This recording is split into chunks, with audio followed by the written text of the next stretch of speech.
I'm at Hurco's headquarters in High Wycombe. I'm going to tell you about a used machine they've got for sale. Look at this, it doesn't even look used. This is a TM8. This is a CNC lathe or 2-axis lathe. It's got the Max 5 twin screen control, which you just saw inside the machine. We're talking about a 2-axis lathe here.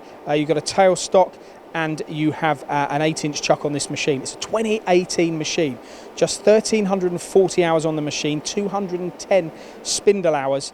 It's checked and it's ready to go. I do love this twin screen control, by the way. Touch screen.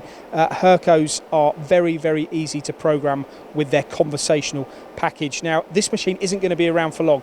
Even new Hurco machines sell quickly, so this used one, this 2018 model, won't be around for long, so you need to be quick. Actually, the price delivered and installed, $38,950. Check out more detail on Hurco's website, hurco.co.uk, but remember, be quick because it won't be around for long.